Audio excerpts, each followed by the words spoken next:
Good morning. എന്തൊക്കെയുണ്ട് വിശേഷം? ഞാൻ ലീഫി. അപ്പോൾ എല്ലാവർക്കും ചാനലിലേക്ക് സ്വാഗതം. ഞാൻ ഇന്ന് ഉണ്ടാക്കാൻ പോകുന്നത് ഉണക്കക്കപ്പയും മത്തിക്കറിയുമാണ്. ഉണക്കക്കപ്പ വേവിച്ചതും മത്തിക്കറിയുമാണ്. അപ്പം അതെങ്ങനെയാണെന്ന് നമുക്ക് നോക്കാം.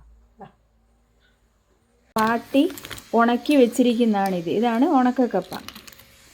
അപ്പോൾ ഇതുകൊണ്ടാണ് ഞാനിന്ന് വേവിച്ചെടുക്കുന്നത്. കണ്ടോ, ഇത് ഞാൻ തലേദിവസം ഇന്നലെ വെള്ളത്തിലിട്ട് വെച്ചതാണ്. ഇന്നലെ രാത്രി വെള്ളത്തിലിട്ട് വെച്ചതാണ്. അപ്പോൾ ഇത് കഴുകി വാരിയെടുത്ത് വേവിച്ച് അരവൊക്കെ ചേർത്തിട്ടാണ് നമ്മൾ കപ്പ ഉണ്ടാക്കിയെടുക്കുന്നത്. അപ്പോൾ നമുക്ക് കാണാം. അപ്പോൾ ഇത് ഞാനൊന്ന് കഴുകിയെടുക്കുകയാണ്. ഉണക്കക്കപ്പ കഴുകിയെടുക്കണം. ഇത് നമുക്ക് കപ്പ ഇതിലേക്ക് വെക്കണം, തിളയ്ക്കണം, വേകണം ഇത്. അപ്പോൾ ഇതാ കപ്പ വെന്തിട്ടുണ്ടെന്ന് തോന്നുന്നു. കണ്ടോ?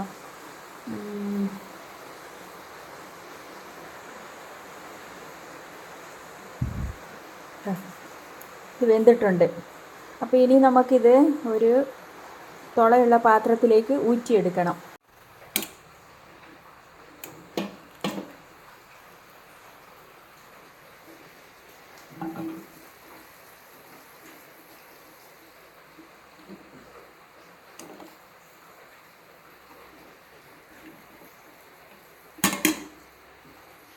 അപ്പോൾ ഇതാ ഞാൻ തുളയുള്ള പാത്രത്തിലേക്ക് മുഴുവനായിട്ട് ഊറ്റി മാറ്റിയിട്ടുണ്ട്.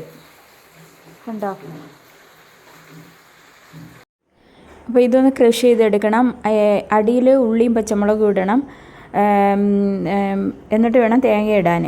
അപ്പോൾ അധികം അരയരുത്, അതുകൊണ്ടാണ് ക്രഷ് ചെയ്തെടുത്തത്. അപ്പോൾ ഞാൻ ആ തേങ്ങ അരച്ചതിൻ്റെ മുകളിലേക്ക് വെച്ചിട്ടുണ്ട്. പിന്നെ ഇട്ടിട്ടുണ്ട് ആവശ്യത്തിന് ഉപ്പ് ചേർത്ത് കൊടുക്കുക. പിന്നെ നമുക്ക് കുറച്ച് കറിവേപ്പിലയും കൂടെ ഇട്ട് കൊടുക്കണം.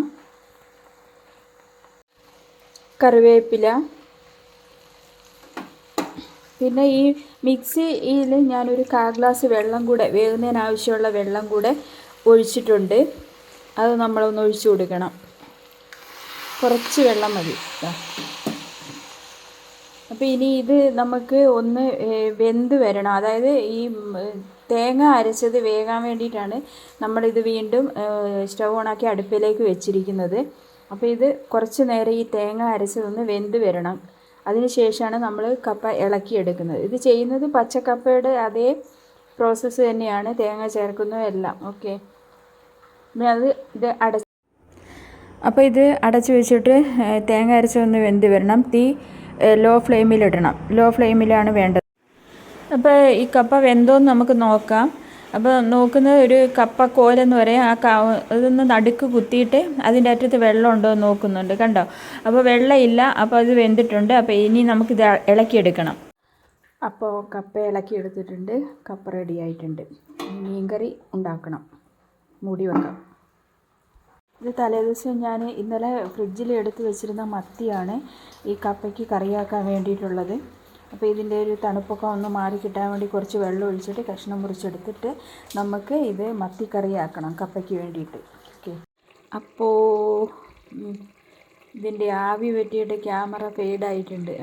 മീൻകറി ഇവിടെ റെഡി ആയിട്ടുണ്ട്. മീൻ വെന്ത് വന്നിട്ടുണ്ട്. അപ്പോൾ ഞാനിതിലേക്ക് കുറച്ച് തേങ്ങ അരച്ചതും കൂടെ ചേർക്കുകയാണ്.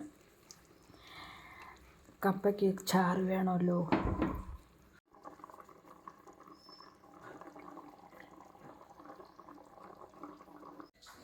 ഉണക്കക്കപ്പ മത്തിക്കറി ചായ റെഡി.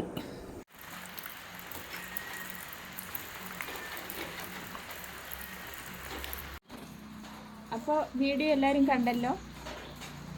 അപ്പോൾ നിങ്ങൾക്ക് ഇഷ്ടപ്പെട്ടിട്ടുണ്ടെങ്കിൽ ലൈക്ക് ചെയ്യണം, അഭിപ്രായം അറിയിക്കണം.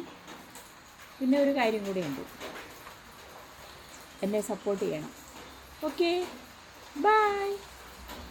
അടുത്ത വീഡിയോയിൽ കാണാം. ബൈ. അല്ലേ?